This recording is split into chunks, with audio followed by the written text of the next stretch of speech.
Tiene la palabra el doctor Raúl Antonio Insaurralde. Muchas gracias, señor presidente. Muy buenos días a los excelentísimos miembros del Consejo de la Magistratura, a los excelentísimos miembros del Tribunal de Honor.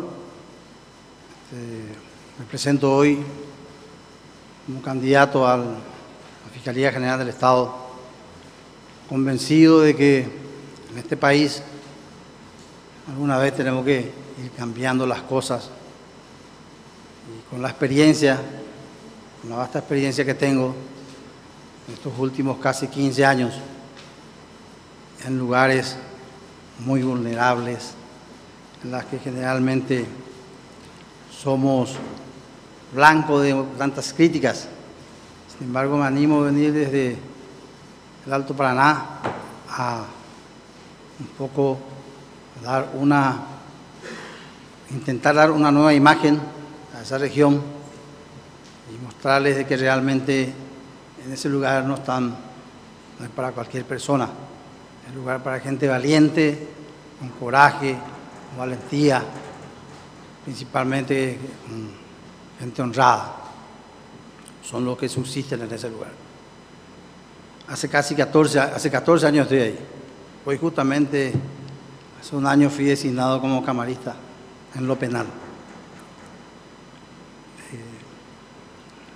Entrando a analizar los puntos que nos fueron dados para exponer en este lugar, tengo que indicar que a partir del avenimiento de la democracia en el año 1989, la clase política, la ciudadanía reclamaba un cambio general. Ese cambio se vino con la Constitución que entró a regir a partir del año 1992. Constitución que fue hecha realmente por personas que en su momento han tenido la suficiente luz para llevar adelante esta Carta Magna. Lastimosamente, muchos de esos artículos hoy día son letra muerta, no se cumplen, no se implementan. Y desde ese entonces es que el rol del Ministerio Público pasa a tener un papel fundamental. De un sistema inquisitivo que teníamos en lo penal, pasamos a un sistema garantista.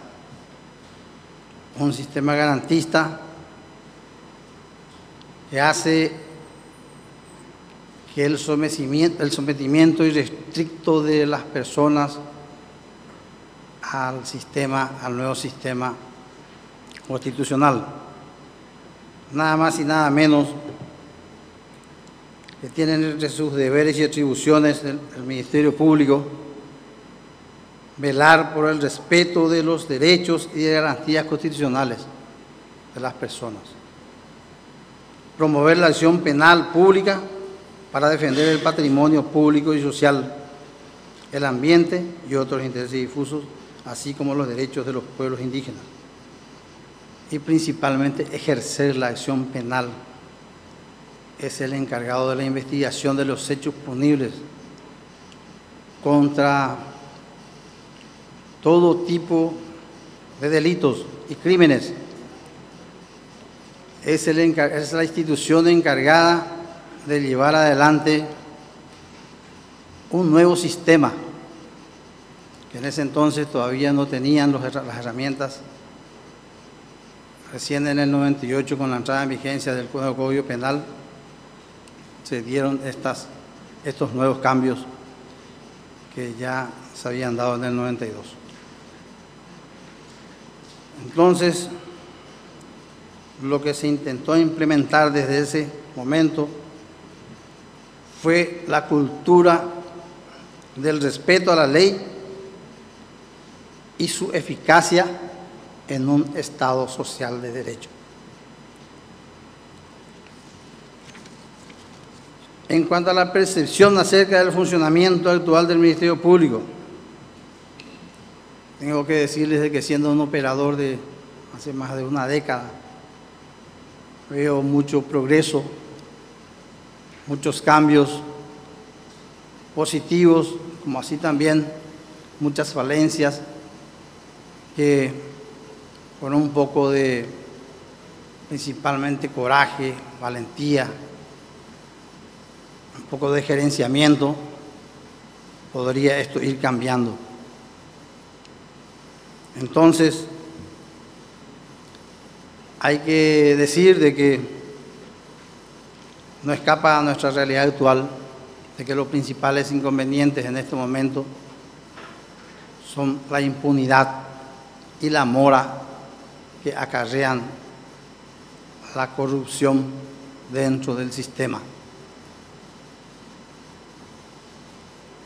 Eso ocurre por la falta de acción en algunos casos específicos, especialmente cuando se trata de personas con algún tipo de poder, falta de coraje, porque ni siquiera diría de qué capacidad, porque el coraje es el principal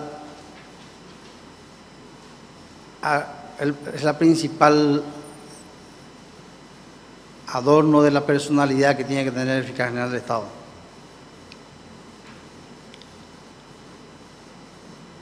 El fiscal general es quien ostenta ese velar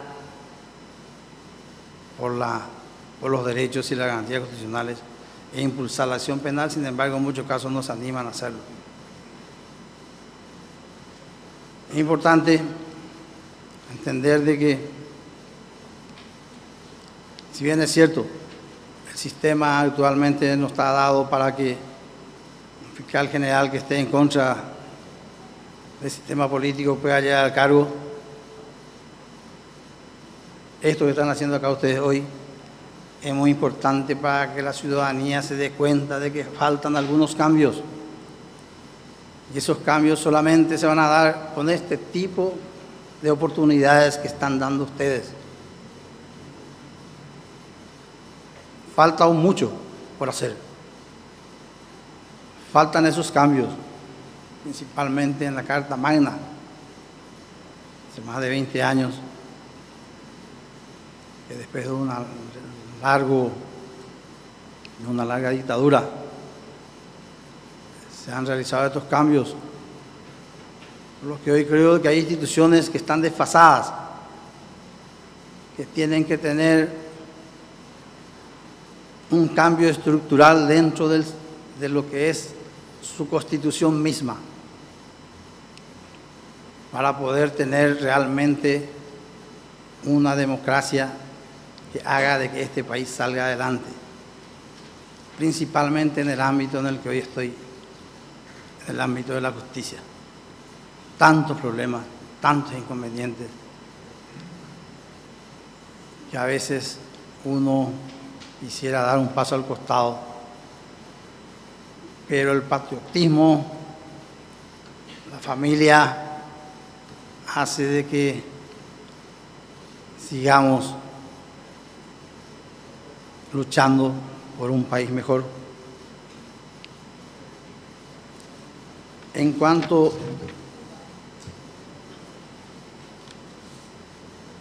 al tercer punto,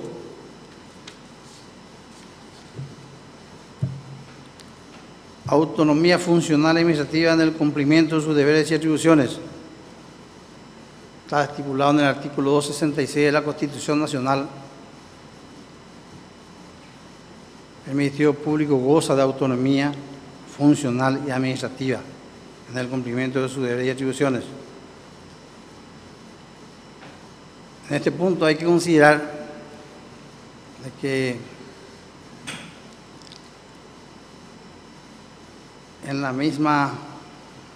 mismo ordenamiento que reglamenta el funcionamiento del Ministerio Público, existe un órgano, un consejo asesor compuesto por el fiscal general del Estado, los fiscales adjuntos, 4 fiscales electos por sus pares y el administrador general, que es el encargado, son los encargados de preparar el anteproyecto del presupuesto, es decir, el plan operativo.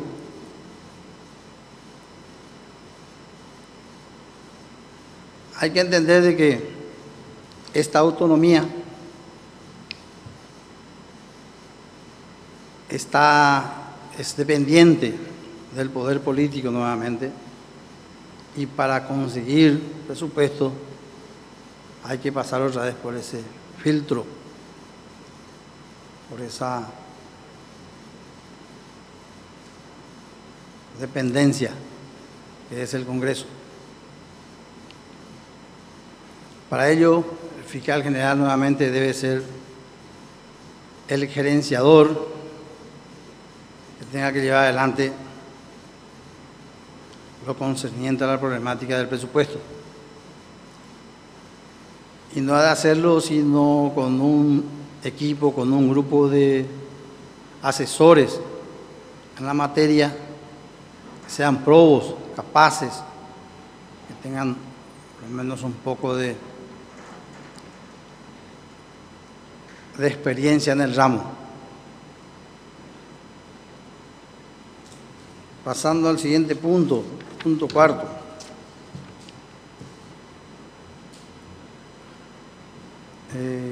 Tenemos la propuesta relacionada a su compromiso con la defensa de los derechos humanos y los valores democráticos.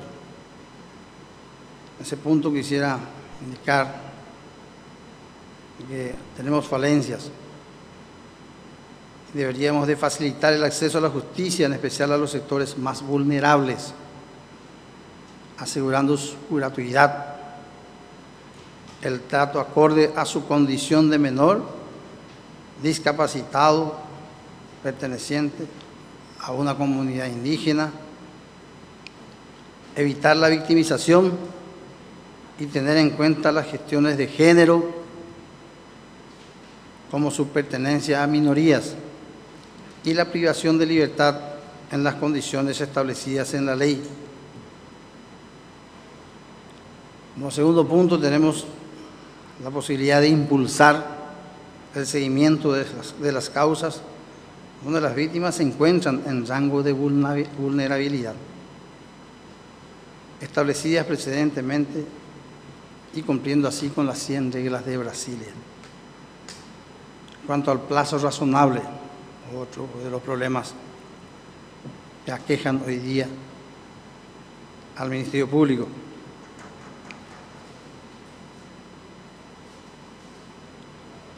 Establecer para ello un control de duración de las causas y un mecanismo de sanción a los fiscales por incumplimiento de ellas, a través de instructivos. En este punto tenemos de que se abren causas fiscales y sin imputar quedan en el despacho del fiscal durante años. Y eso crea una suerte de descreimiento hacia el Ministerio Público por la falta de seriedad en este tipo de acciones. Respeto a la dignidad del ser humano.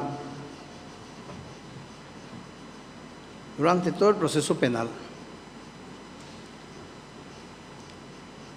constitucionalmente, tenemos la garantía de la presunción de inocencia.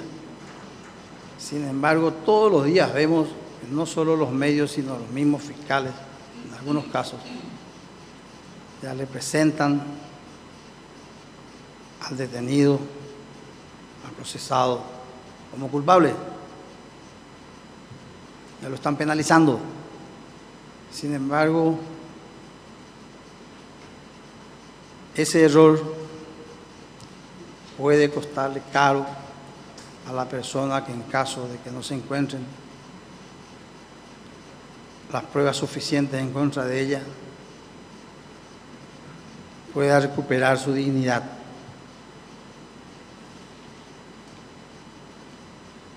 En otro punto tenemos el respeto por los derechos humanos y las libertades fundamentales.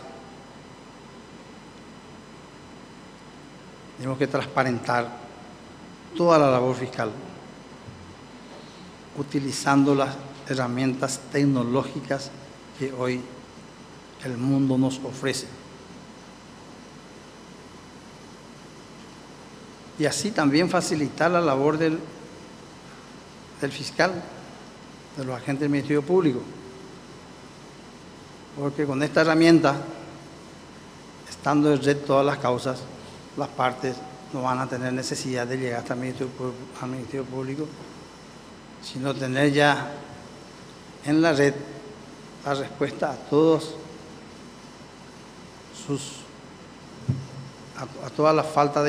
las informaciones que necesite. Hoy día eso no se puede dar porque no le encuentra el fiscal, el asistente no tiene tiempo. Entonces sería una de las herramientas que humanamente también podría ser de que vayan cambiando esa percepción ciudadana que se tiene hacia esta institución, de la falta de honradez, la falta de respeto hacia las personas. Entonces creo de que con esto y con algunas propuestas tengo para ir dándole un poco de solución a estos problemas, se van a poder en gran medida solucionar parte de lo que falta realizar en esta institución. Y una de ellas precisamente es la de transparentar y fortalecer el funcionamiento del Ministerio Público a través de las dependencias con las que cuenta actualmente. No hace falta crear más dependencias. El Ministerio Público tiene dependencias que no están cumpliendo funciones específicas o que si no están cumpliendo hace falta que se les dé un poco de incentivo, parecería, para que cumplan con estas funciones que tienen. En ese sentido tenemos, o tiene el Ministerio Público, la Inspectoría General,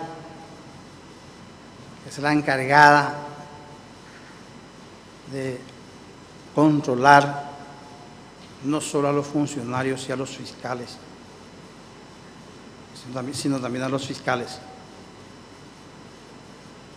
Y en caso de encontrar algún inconveniente en el proceso que la Inspectoría le sigue a estos funcionarios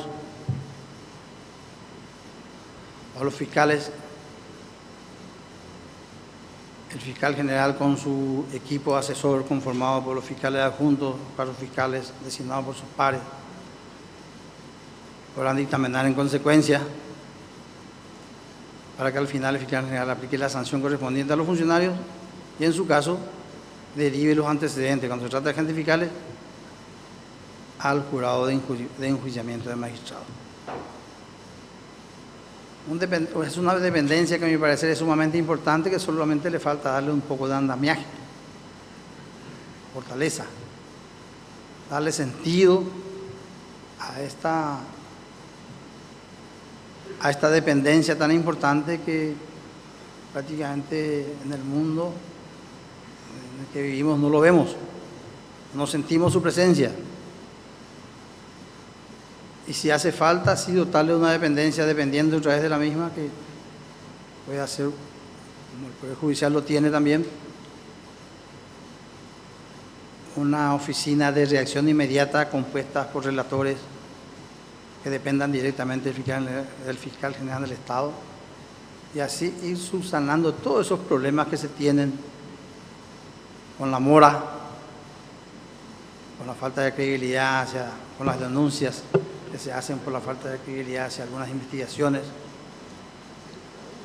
especialmente en los casos en el que está en juego el erario público y las instituciones del Estado. Doctor Insaurralde, Le recuerdo que los 15 minutos ya concluyeron. Si por favor puede redondear en 30 segundos su propuesta. Hay muchas cosas más que querría decir acá en cuanto a lo que se podría hacer para ir solucionando en gran medida los problemas que tiene hoy día el Ministerio Público. Pero agradezco el tiempo y de acuerdo a las posibilidades que tengamos vamos a ir desarrollando lo que haga falta. Muchas gracias, presidente. Gracias, doctor Insaurralde. Los miembros del Tribunal de Honor que deseen formular consultas. Tiene la palabra el doctor Luis Fernando Sosa Centurión. Simplemente una pregunta. Cuando usted refirió la autonomía funcional y administrativa, usted puso énfasis de la dependencia del poder político. Si podemos... Una dependencia directa porque el presupuesto del Ministerio Público lo estudia a través del Parlamento. En este caso, la Constitución así lo dice. Leyes. ¿A eso usted se refería? A eso me refería. Y cuando dijo de que valores de probidad,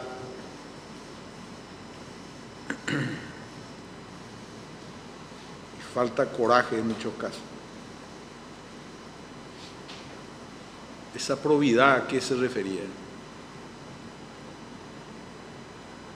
A la honradez que debería tener no solo el fiscal general, todos los fiscales. Y para tener esa probidad, creo de que una persona tiene que ser ejemplo. Ejemplo no solamente en la vida profesional, en la vida pública, sino también en la vida personal, familiar, en el día a día. Y eso depende mucho de dónde venimos. Quién es una persona depende mucho de lo que uno ha aprendido en su casa,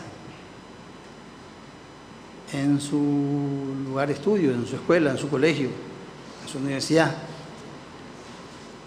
Y creo de que desde muy pequeño, estudiando un poco, he tenido la posibilidad de pasar por instituciones muy importantes que marcaron mi vida. La primaria seguimos haciendo un colegio religioso, católico. La secundaria en el Liceo de Acostañú. Estuvimos ahí 5 años forjando nuestro espíritu para lo que fuera necesario. Y después, ya al terminar el colegio en el Liceo de Acostañú, volví a mi natal Corona del Oviedo para estudiar. Estudié en Villarrica. Y para nosotros, para mí al menos, nunca fue fácil la vida. Siempre tuvimos inconvenientes, pero nunca eso fue a mellar en nuestro espíritu para seguir peleando por lo que creo de que tenemos que hacer para salir adelante. También no es fácil. Ustedes saben de que no es fácil ejercer el cargo de fiscal penal en una ciudad fronteriza, de ejercer el cargo de juez penal de garantía durante tantos años en un lugar en el que tantas personas han tenido inconvenientes, y menos aún llegar a la Cámara de Apelaciones. En ningún caso todavía se dio eso en la región en la que hoy estoy trabajando. Y creo que más probabilidad que eso.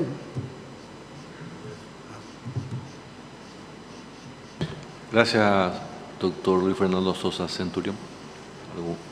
La doctora Amparo Samaniego y de Pacero tiene la palabra. Sí, doctor. Leyendo sus publicaciones aquí en el currículum que nos entregaron, veo que usted tiene una obra sobre mecanismos para combatir el lavado de activos en el Paraguay. Se habló poco de eso acá. Sí. Y no sé, me parece importante que usted lo expusiera con más amplitud, ya que tiene un trabajo preparado sobre el punto. Justamente era una de las propuestas que tenía que no pude completar por la falta de tiempo. Pero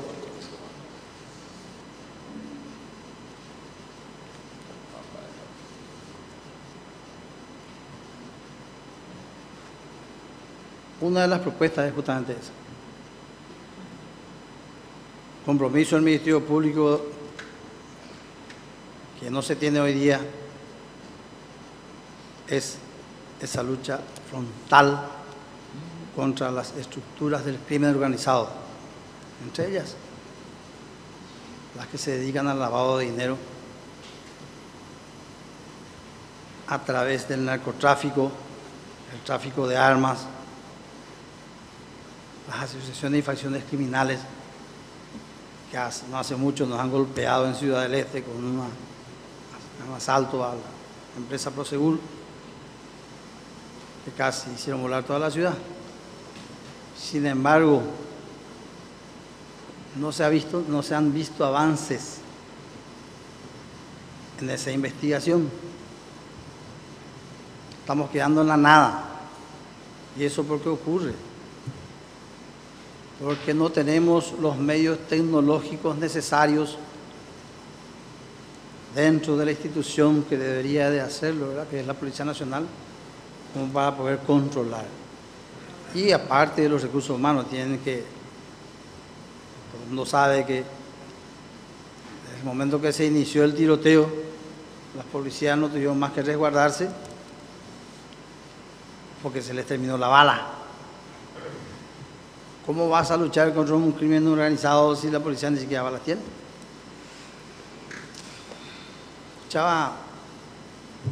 Veía sobre la implementación de la policía judicial.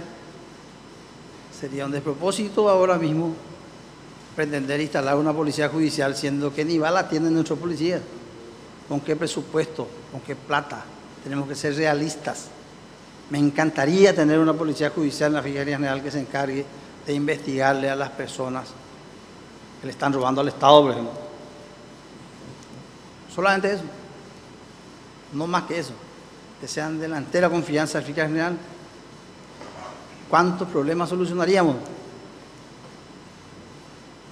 Sin embargo, tenemos que estar trabajando con esa gente. Hay buenos policías, pero hay más malos. Esa es nuestra realidad. Y tenemos que convivir con eso. Así como dentro del Ministerio Público y del Poder Judicial tenemos buenos, malos jueces, también dentro de la policía y de todas las instituciones tenemos ese problema.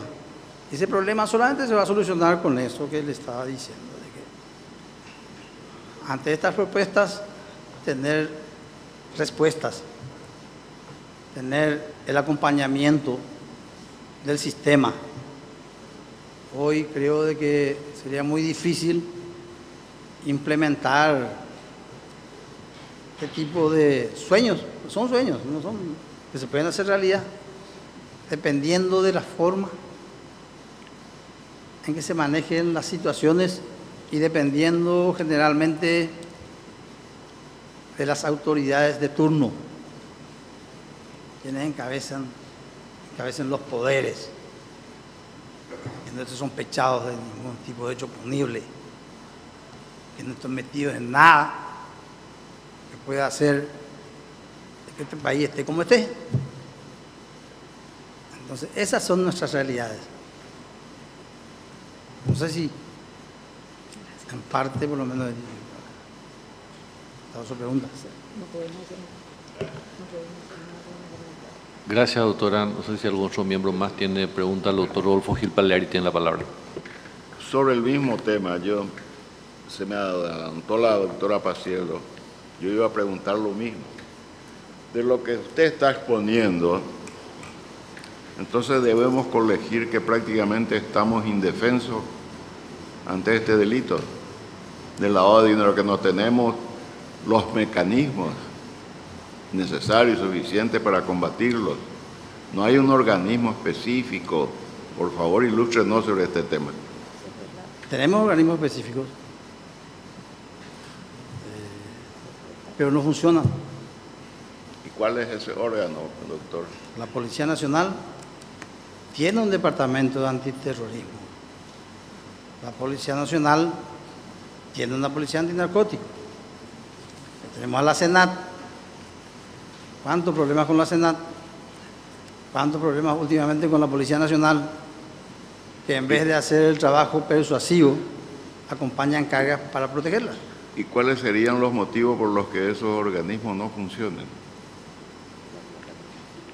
Por la mentalidad de la gente, porque la cabeza no funciona, por la impunidad, por la falta de coraje de los agentes fiscales y de los jueces a veces que tengan que aplicar las sanciones. Por eso.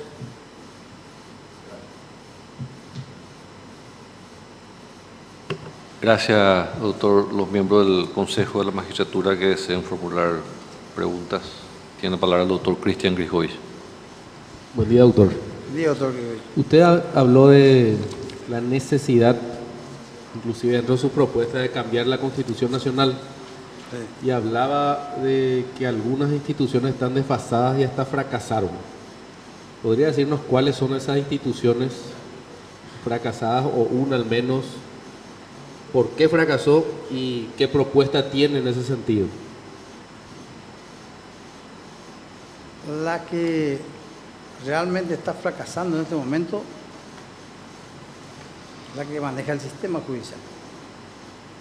¿Por qué le digo esto? Le digo así de frente para que no quepen dudas. Lo que ustedes están haciendo es algo histórico. Darnos la oportunidad a nosotros, operadores de justicia, de venir acá a manifestarnos por lo menos. Hay que tener en cuenta de que la Constitución del 92 se hizo como para que el Ejecutivo nunca más tenga poder sobre la ciudadanía. Ese poder se le dio al Parlamento. Hoy el Parlamento tiene muchas dificultades. Muchas personas que están procesadas y que no están pudiendo ser sometidas a chicanas, por problemas de distinta índole que todos conocemos. Presiones. ¿Y cuál sería la institución más afectada? El Jurado de Enjuiciamiento de Magistrados. Que haya una equiparación entre el sistema político y el sistema judicial. Por decirle, la solución. Como el Ejecutivo tiene un solo representante que está ajeno a lo que es el poder político, ¿por qué no el Parlamento no podría tener un solo representante externo? ¿Por qué el Poder Judicial y el Ministerio Público no podrían tener un representante elegido entre sus pares para componer el jurado? ¿Cuántos problemas nos evitaríamos? Yo he pasado por muchos inconvenientes que seguramente al final van a exponer y les voy a responder. Pues yo creo que ese es uno de los peores flagelos que hoy tenemos, los que estamos operando en el sistema judicial. Más nadie se anima a decir eso. Yo me animo porque creo de que está llegando el momento en que eso tiene que cambiar. Es necesario que cambie. Porque si no, este país va a seguir viviendo en la impunidad. Necesitamos, yo le aprecio muchísimo a la mayoría de los miembros que están ahí, pero necesitamos de ese cambio, principalmente de esa institución. No sé si le condigo. Gracias, doctor Grijois. Tiene la palabra el doctor Carlos Raúl Cabrera. Buenos días, doctor. Buenos días, doctor. A mí me llamó la atención una expresión suya, atendiendo que usted está por ser es candidato a fiscal general del Estado. Dijo que muchas veces le da ganas de dar un paso al costado. Y a mí me llamó la atención porque, bueno, uno cuando está en el cargo debe seguramente tomar en cuenta todo este tipo de circunstancias, y me es llamativa esa expresión suya. ¿Por qué lo dijo? Y en el caso de ser fiscal general del Estado, si en este momento usted se está planteando internamente en su fuero de pensamiento dar un paso al costado el puesto de fiscal general del Estado, es una función muy relevante, vamos a decir, y quisiera que usted pueda aclarar esa situación en cuanto a su pensamiento, ¿verdad? Voy a aclarar eso. ¿Por qué en algún momento he pensado anteriormente en casos similares para colegas? Hemos sido denunciados casi 100 jueces por la aplicación de medidas cautelares en casos de importación de específicamente perfume y cosméticos. Usted todavía no estaba en eso en ese tiempo, para que tengan conocimiento de causa, ¿no? Tampoco de ustedes, ninguno de ustedes lo que están acá, estoy estaba mirando. 7 jueces de Ciudad del Este, por el solo hecho de ser de Ciudad del Este, fuimos suspendidos. Y el resto, ninguna sanción, nada.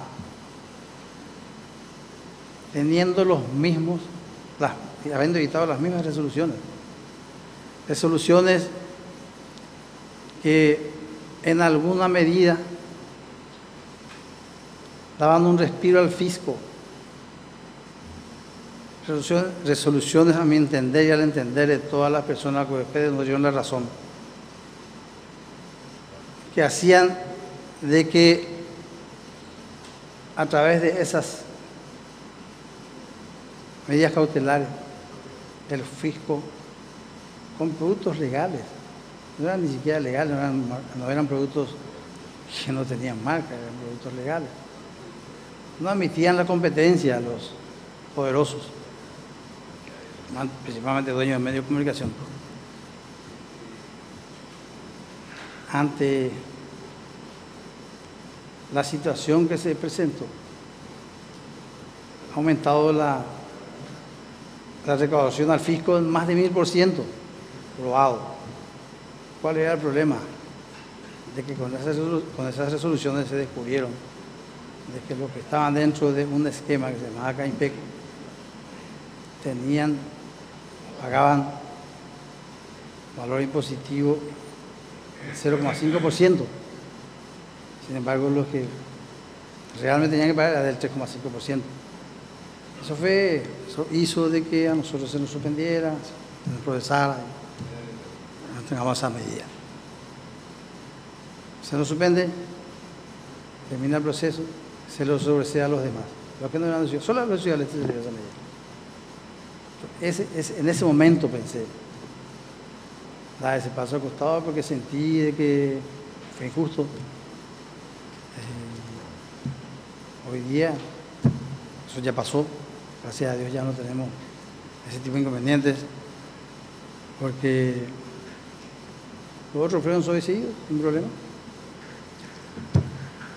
Ese fue el motivo por el que dije eso, porque en algún momento pensé eso. Gracias, doctor Carlos Raúl Cabrera. El doctor Claudio Baqueta tiene la palabra. Buen día, doctor. Buen día, doctor Baqueta. Usted manifestó que hace un año ascendió a la Cámara de Apelaciones en lo penal. ¿Cuál es su motivación para presentarse al cargo de Fiscal General del Estado? Y la motivación principal es la de querer trabajar por la patria, demostrar de que a pesar de todas estas dificultades por las que tropezamos siempre, principalmente en el lugar donde me toca cumplir funciones, buscar la forma de mejorar, buscar la forma de encontrar el camino para que se vaya acabando la impunidad. La impunidad no va a acabar, pero por lo menos en gran medida vamos a ir dando satisfacciones, soluciones a estos problemas. Ese fue el motivo por el que hoy estoy aquí y creo de que la experiencia y todos esos inconvenientes por lo que he pasado y he superado con mucha fortaleza y con la ayuda de Dios, tengo que decirlo también, hacen de que hoy pueda estar acá y animarme a demostrar de que un campesino también puede llegar a ser un buen fiscal general del Estado. Gracias, doctor Insaurralde. Gracias, doctor Claudio Baqueta. Consultas del auditorio, doctor Insaurralde. Considerando su experiencia en Alto Paraná, ¿qué mecanismo piensa implementar para evitar sobornos de las mafias a los agentes fiscales, especialmente a los que se encuentran trabajando en área de marcas y anticontrabando? Primeramente, realizar los cambios necesarios, no dejar a los fiscales que se perpetúen en el lugar, hacerlos rotar, pero dentro de ese marco también hacerlos rotar a la gente que esté especializada en la materia. Crear más fiscalías especializadas de acuerdo a la idiosincrasia y a la problemática de cada región. Fortalecer la Inspectoría General para llevar un control de los expedientes, de las carpetas fiscales que llevan ellos, estos fiscales. Ver la productividad de ellos. Hay condenas o terminan en el famoso PARI. En esos casos, aplicar las acciones correctivas correspondientes. Gracias, doctor. La siguiente pregunta. En caso de llegar al cargo, ¿cómo encararía la actual percepción ciudadana de que el fiscal general del Estado es funcional al gobierno de turno? La primera. Y la segunda, ante el actual fracaso de la Fiscalía o Ministerio Público en la defensa de los derechos de las víctimas de manera efectiva y oportuna, ¿apoyaría una iniciativa para la incorporación de la querella autónoma en el sistema penal? Un pensamiento, la querella autónoma, especialmente para los delitos contra los delitos marcarios. Hoy son de acción penal pública, habría que revisar los convenios internacionales si eso es posible. Pero una de las ideas que tengo plasmada acá es justamente esa, de que solucionaría en gran medida el problema de la percepción de impunidad y de corrupción existente, de que las denuncias contra los delitos bancarios sean a instancia de parte y que las denuncias realizadas sin fundamento tengan que ser respondidas por quienes lo denunciaron, por el querellante. Creo que esa sería una salida para que se solucionen esos dramas. Gracias, doctor. Le hago una pregunta sobre unas publicaciones de fecha 18 de mayo de 2016 que guardan relación a una publicación sobre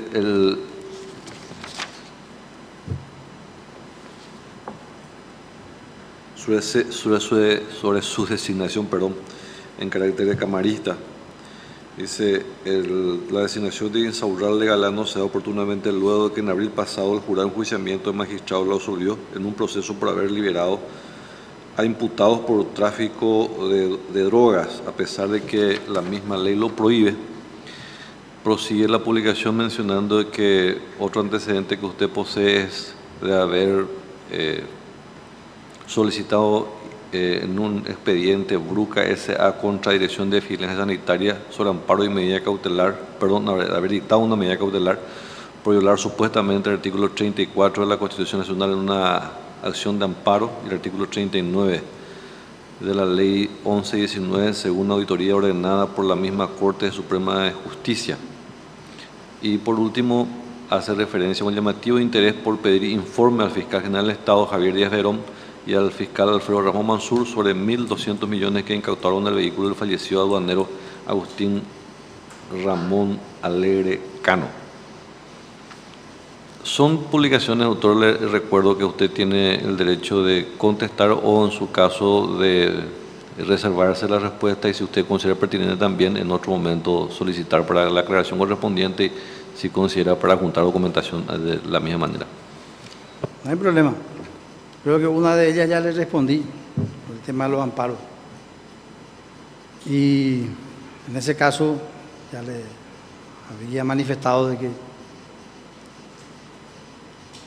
se han tomado decisiones contrarias en contra de los jueces de Ciudad del Este.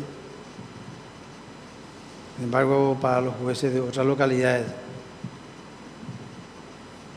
se han desestimado. Por eso le dije al principio de que si hay una institución que tiene que ser reformada, es esa. Porque no puede ser de que por ser jueces del interior se te den, te castiguen suspendiéndote, y por ser jueces de otros lugares ni siquiera te miren, habiendo aplicado correctamente. Por supuesto, yo no quiero que se le castigue al que aplicó la ley correctamente. Nosotros por eso lo hecho de Ciudad del Este se nos suspendió durante 7 meses. Y esas son las cosas que solamente las publicaciones pueden hacer de que lleguen a ocurrir. Nos guiamos muchas veces por lo que se dice, no por lo que se hace. Chisme, fulano más hije. Esas son una de las cosas que perjudican la imagen de las personas que quieren hacer bien las cosas. En el otro punto, de que por pedir un informe al fiscal general de que, para la redundancia, informe sobre dónde estaba un monto que había sido sacado de un proceso que estaba a mi cargo, traído a la capital, porque por cierto desapareció también. No es un pecado. Un juez, un fiscal, puede pedir informe. Y ese pedido de informe se hizo ante la solicitud de la víctima de que se le informe dónde estaba el dinero de su marido que había fallecido en un accidente y que había desaparecido. Entonces, ¿cómo no vas a pedir informe para saber dónde está algo que no es tuyo? Es más, todo el proceso tenía que haber sido anulado porque nunca se le comunicó al juzgado penal de garantías la apertura de una nueva causa que se trajo a la capital. ¿Cuál era el apuro? ¿Cuál era el motivo para que no comuniquen al juzgado de que esa causa de homicidio culposo se haya desdoblado para investigar un supuesto hecho de lavado de dinero? ¿No le parece extraño? Evidentemente de que en ciertos casos como estos existe una confabulación entre los medios de prensa que quieren hacer creer de que se está actuando mal y el agente fiscal en este caso. Era fiscal de turno, me tocó hacer el pedido, pero no sé qué pasó, porque los fiscales de turno, era juez de turno, los jueces de turno lo que hacíamos era estar 10 días y después venía el siguiente a seguir con la causa, pero ya no sé qué pasó. Entré de turno y me parece solucionado todo ya el problema. Y el otro caso, el tema de narcotráfico, ustedes saben de que se hizo una denuncia del gremio de abogados de Alto Paraná en forma genérica y de esa denuncia han sido destituidos algunos, otros han renunciado y otros hemos sido sobreseídos. No todas las causas son iguales. La mía en especial era una causa en la que una persona había caído con una pequeña cantidad de droga. El Ministerio Público y la Senat hicieron el procedimiento. Como que existe la figura de la delación dentro de la ley especial de drogas, dentro de la ley 1340, pidieron autorización al juzgado para hacer un seguimiento y encontrar quiénes le proveyeron esa droga, el lugar donde podría encontrarse. Hicieron el procedimiento con la autorización judicial. En estos casos la pena se disminuye a 1/3. Se les aprende en el procedimiento, se les detiene en el procedimiento y se incauta en ese procedimiento una cantidad, creo que era 10 veces superior a la que tenía el delator. Y por supuesto que al delator no le vas a tener en la misma cárcel a los delatados. Entonces, con todas las prerrogativas que el juez tiene para aplicar la ley, se le había dado arresto domiciliario con control permanente de quienes hicieron el procedimiento para resguardar su vida. No por ser un supuesto, y era la primera vez que hacía eso. Joven de 18 años, su mamá llorando ante todo el procedimiento. Se animó a hacer esa delación, cosa que no nadie hace. Hoy día, mediante eso, tenemos varios delatores, muchos procedimientos que se finalizaron, gracias a Dios. Ya no solo caen los microtraficantes con 10, 12 gramos, que lo hacen también por necesidad. Y probando todo eso, se ha dado esa salida también en el jurado, porque venía a explicar, traer el expediente, traer los originales, todo eso hace de que nosotros desde donde estamos dejemos nuestro trabajo para venir a explicar esas cosas. Al doctor Sales sabía, tuve que venir a explicarle personalmente a él y a los otros miembros. E increíblemente, yo nunca pierdo mi fe en Dios. Al enterarse el muchacho, viene, se presenta, se mete a la cárcel. Porque le dimos esa oportunidad de irse a su casa, a su mamá le trae al muchacho. No puede ser que ustedes tengan este problema porque hicieron bien su trabajo. Hoy está preso, se le condenó a 5 años, se le dio la pena mínima. Tráfico, 10 años de cárcel. Se cumplió con esa disminución de pena de la delación. Fue a juicio oral, se le condenó, hoy está en encarnación. Y los otros 2 fueron ya también condenados a 15 años, los delatados están presos en Ciudad del Este. Entonces, son cosas que pasan. Y para eso uno tiene que tener coraje. Si uno no tiene coraje, estas cosas no va a hacer. Va a dejar que pase ahí, que se le mate en la cárcel. Y a Dios gracias, no pasó nada. Están cumpliendo con su condena. Esas fueron las 3 cosas que me había... Gracias, doctor Insaurralde, muy amable. Con esto concluimos su participación en la audiencia pública, doctor Raúl Insaurralde. La siguiente etapa en este proceso le vamos a comunicar vía Secretaría al Consejo de la Magistratura. Si usted considera importante agregar algo a su exposición, podrá hacerlo en esta ocasión. Le solicitamos la brevedad de manera que podamos cerrar nuestra audición de hoy. Yo quiero agradecerle al señor presidente, en su persona, a los demás miembros. No sé si que es un poco pesado, pero esa era la realidad mía que quería contar, por lo menos. Agradezco a cada uno de los miembros acá del Tribunal de Honor. Sepan de que temor nunca tuve, dudas algunas veces, pero temor a enfrentar la realidad nunca la tenía. Y con la bendición de Dios y la Virgen creo de que este proceso va a hacer de que tengamos un buen fiscal general. ¿Por qué no tener un proceso como esto para elegir parlamentarios?